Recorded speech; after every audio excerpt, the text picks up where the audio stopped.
warahmatullahi wabarakatuh. Selamat pagi, salam sejahtera buat kita semua. Perkenalkan, nama saya Hidayatus Sakinah MPD. Saya merupakan salah satu dosen tetap di program studi pendidikan biologi Fakultas Pendidikan Eksakta Universitas Pendidikan Muhammadiyah Sorong. Selama saya menjadi dosen di Universitas Pendidikan Muhammadiyah Sorong, ada beberapa mata kuliah yang saya ampu sesuai dengan bidang saya. Di antaranya adalah mata kuliah mikrobiologi, mata kuliah anatomi tumbuhan, mata kuliah morfologi tumbuhan, dan mata kuliah botani tumbuhan rendah. Pada saat ini, saya akan menjelaskan teknik pengajaran saya menggunakan metode Delivery, Interaction, and Assessment atau biasa disebut dengan metode DIA. Pada mata kuliah Botani Tumbuhan Rendah yang memiliki bobot SKS sebanyak 3 SKS. Pembelajaran kali ini saya menggunakan tatap muka di kelas atau secara luring. Selain itu juga, saya menyediakan Google Classroom untuk memudahkan dalam mengelola kelas, mengorganisir tugas-tugas mahasiswa untuk meningkatkan kolaborasi dan komunikasi antara saya dengan mahasiswa.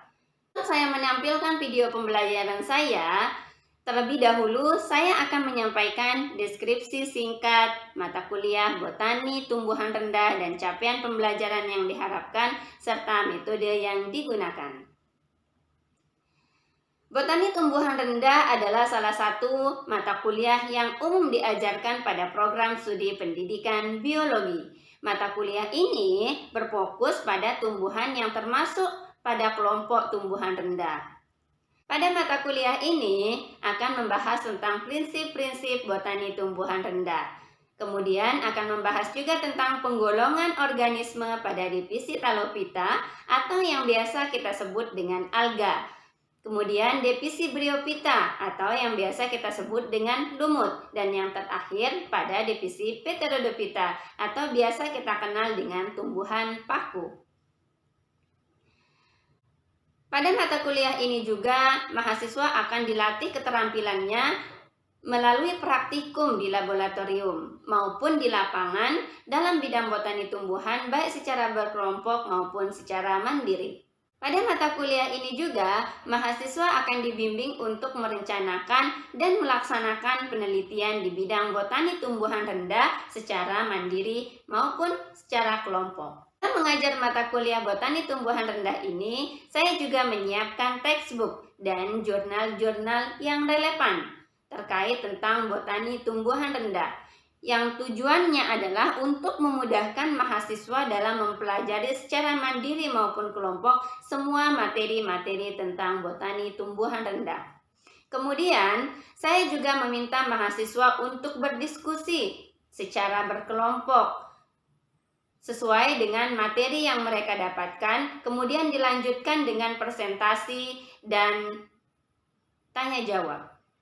Setelah mempelajari mata kuliah botani tumbuhan rendah ini, mahasiswa diharapkan yang pertama mampu memahami konsep dasar botani tumbuhan rendah. Yang kedua, mampu memahami divisi Talophyta, Bryophyta, dan Pteridophyta yang meliputi karakteristik, klasifikasi, dan peranannya dalam ekosistem. Kemudian yang ketiga, terampil dalam merencanakan dan melaksanakan praktikum dalam bidang botani tumbuhan rendah baik secara mandiri maupun berkelompok. Kemudian yang terakhir adalah mahasiswa diharapkan mampu merencanakan dan melaksanakan penelitian di bidang botani tumbuhan rendah baik secara mandiri maupun berkelompok. Pembelajaran kali ini saya menggunakan metode DIA pada pertemuan ke-8. Namun, saya menampilkan video pembelajaran saya. Terlebih dahulu saya akan menjelaskan terkait tentang penilaian atau asesmen yang saya gunakan pada mata kuliah botani tumbuhan rendah ini. Yang pertama adalah partisipasi dan kehadiran yang memiliki bobot 25%. Presentasi dan diskusi mempunyai bobot 15%. Tugas-tugas mempunyai bobot 20%. Ujian tengah semester mempunyai bobot 20%. Dan yang terakhir adalah ujian akhir semester yang memiliki bobot 20%. Total keseluruhan dari bobot ini adalah 100%. Berikut video pembelajaran saya. Selamat menyaksikan. Assalamualaikum warahmatullahi wabarakatuh. Waalaikumsalam warahmatullahi wabarakatuh. Selamat sore semuanya. Sore Ibu. Salam sejahtera buat kita semua ya. Alhamdulillah pada sore hari ini kita dapat berjumpa kembali dalam mata kuliah Botani Tumbuhan Benda ya. Semoga di mata kuliah di pertemuan kita kali ini kita semakin semangat ya. Kita semangat. Kalau Ibu bilang apa ya? Iya, siapa yang bisa bikinnya ya? Ada nggak? Semangat itu, kalau Ibu bilang semangat itu aku bilang begitu ya. Siap semuanya? Oke. Semangat itu Aku. semangat itu Aku. Oke, Tom, semoga kita semangat dari detik ini sampai selanjutnya ya. Baik, hari ini teman-teman seperti yang sudah Ibu bilang tadi, kalau kita akan belajar mengenai mata kuliah botani tumbuhan benda ya. Di pertemuan yang kemarin kita sudah bahas tentang alga ya. Teman-teman, kita sudah bahas kemarin tentang alga. Dan sekarang kita pindah ke tumbuhan paku-pakuan. Paku. Teman-teman tahu paku nggak? Tahu. Teman-teman sering makan paku? Enak nggak? Enak banget pastinya, dijadikan lauk kan enak banget ya. Oke, paku-pakuan yang biasa teman-teman lihat itu seperti apa? Seperti rumput, daunnya menjadi-jadi. Oke, kalau yang di tumbuhan ada nggak yang nempel di pohon itu ada nggak? Ada. Terus yang berduri-duri kan yang ini ada juga ya? Iya, itu banyak sekali macam paku, macam-macam tumbuhan paku yang kita ketahui. Masuk. Oke. Itu ya teman-teman. Nah, tumbuhan paku yang biasa kita lihat itulah yang akan kita bahas pada pertemuan kali ini. Nah, tapi Ibu mau tahu dulu teman-teman sejauh mana pengetahuannya tentang paku, tumbuhan paku. Teman-teman tahu nggak bahasa Latin dari paku itu apa? Tahu? Tahu nggak?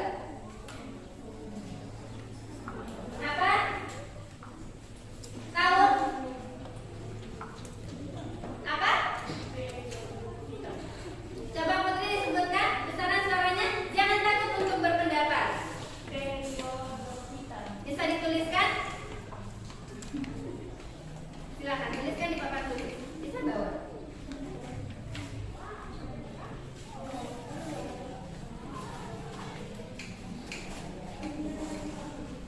Oke. Perhatikan ya teman-teman. Mungkin teman-teman kalau melihat kata-kata ini mungkin sudah lumrah, atau mungkin teman-teman sudah tahu apa itu Pteridophyta ya, atau biasa yang disebut dengan tumbuhan paku-pakuan ya. Oke. Nah, ini adalah bahasa Latin dari tanaman paku yang disebut bahasa Latinnya adalah Pteridophyta. Ya, itu bahasa Latinnya. Teman-teman tahu kan kalau dari biologi itu kita berbicara masalah itu bahasa Latin. Burung saja ada bahasa Latinnya. Bunga sepatu juga ada bahasa Latinnya. Begitu juga paku-pakuannya. Nah, seperti yang kita lihat bersama-sama, yang tumbuhan paku itu banyak banget ya. Banyak banget. Nah, tapi teman-teman belum tahu klasifikasinya apa, dikelompokkan di bagian mana saja. Kalau Ibu tanya nih, teman-teman yang teman-teman tahu nih kira-kira berapa jumlah paku, tumbuhan paku-pakuan yang teman-teman tahu? Banyak. Lebih dari satu? Lebih. Dua? Lebih. Tiga?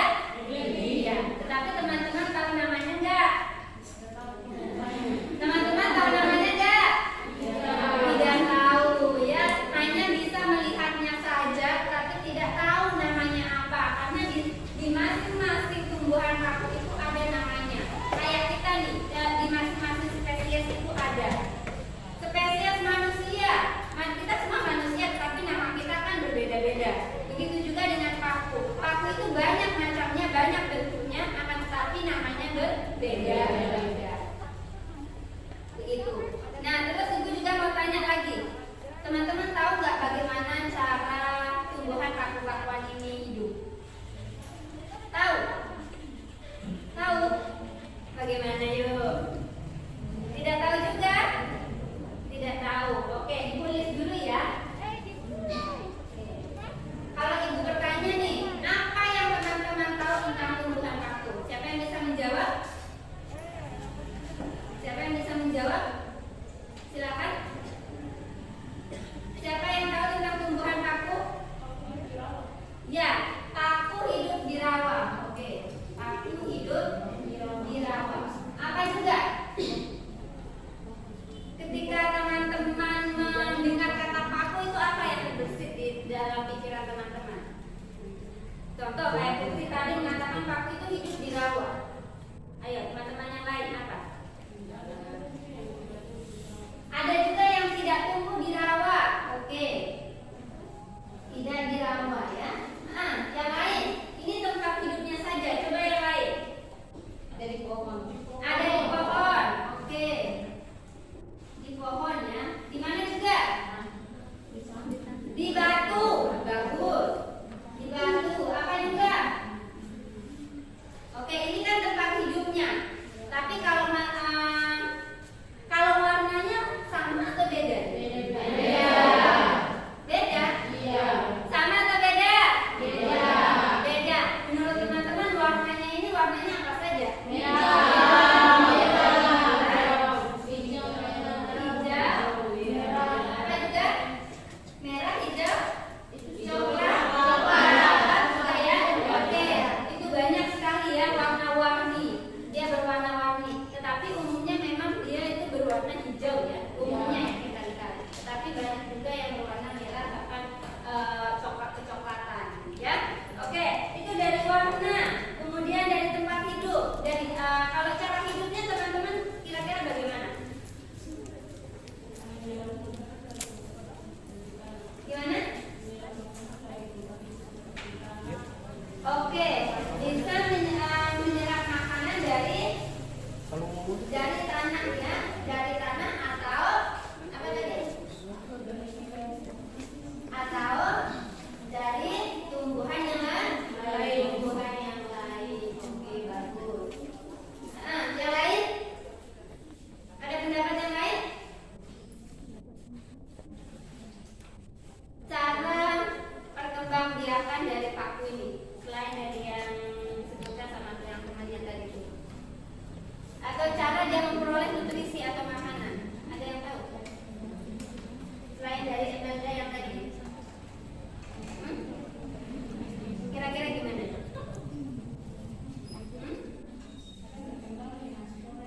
Ada yang berkembang dengan bagus.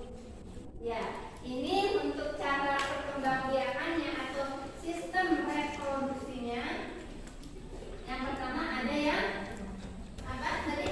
Ada yang berkembang biak dengan spora. Oke, yang lain? Ada yang tahu?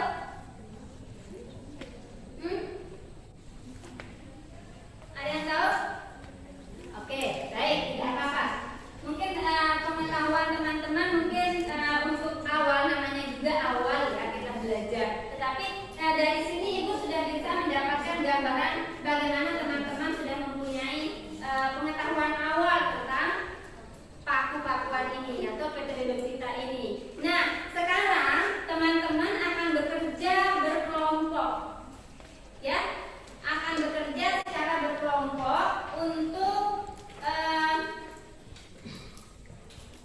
mereview sebuah jurnal tentang paku, ya. Jurnalnya sudah ada ya, tinggal kelompok yang keempat ini, bentar diurutkan.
ya teman-teman ya. Oke. Kalau sudah ditulis. Oke. Ibu kasih waktu, ini jam berapa ya teman-teman? 4:30. Kita akan selesai sekitar jam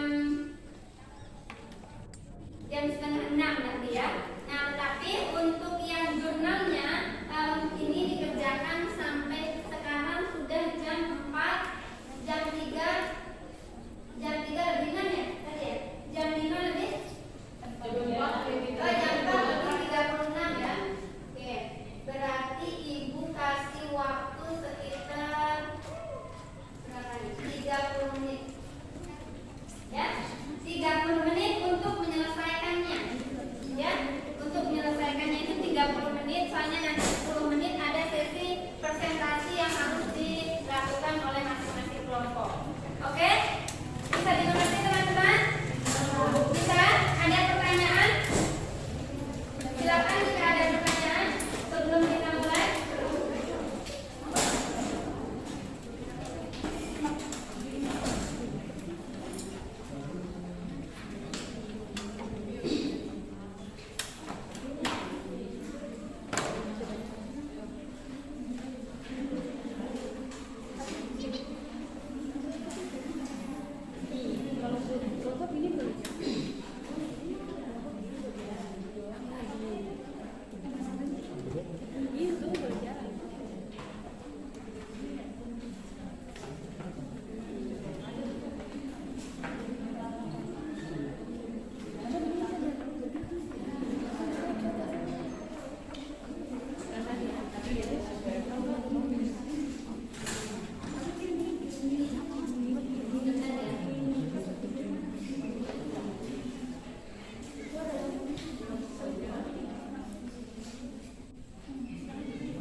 3. Di sini kami akan mempresentasikan hasil diskusi kami tentang identifikasi tumbuhan paku atau Pteridophyta sebagai bahan ajar botani tumbuhan rendah.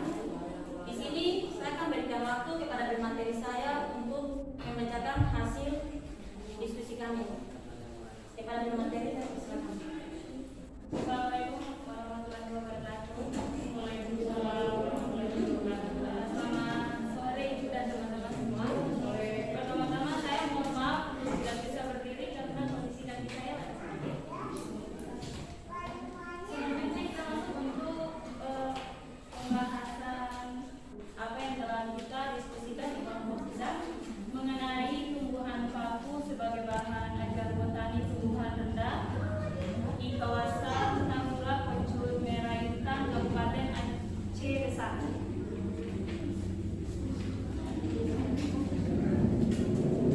Tumbuhan paku merupakan kelompok tumbuhan yang termasuk dalam divisi Pteridophyta dan merupakan kelompok tumbuhan yang tumbuh menempel pada pohon, kayu mati, kayu lapuk, selsa, tanah, dan batuan. Di dalam kehidupannya, tumbuhan paku dipengaruhi oleh faktor itu.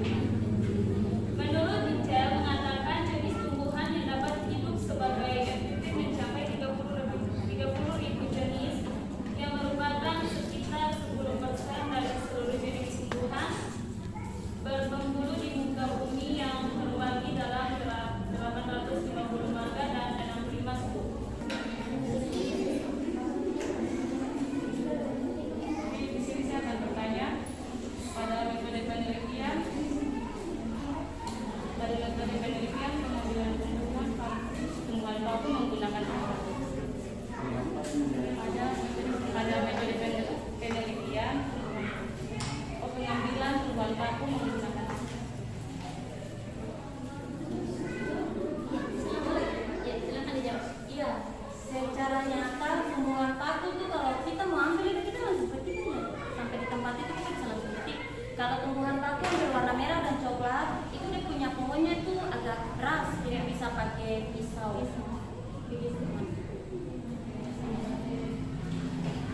Kelompok yang tadi itu sudah sangat banyak sekali konsep-konsep dasar atau pengetahuan-pengetahuan yang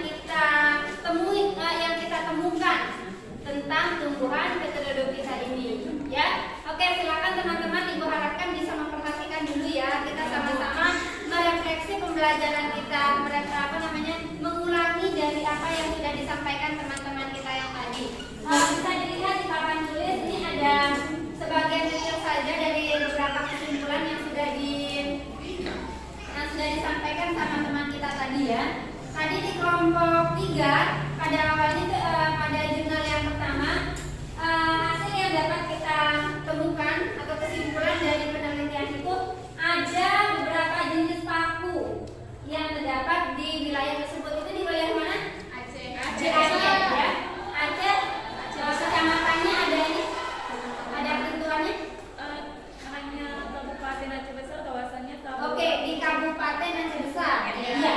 Nah, di Kabupaten Aceh Besar ini saja kita sudah menemukan ada 4 jenis. Ya. Ada 4 jenis, 41 bukan 4 ya.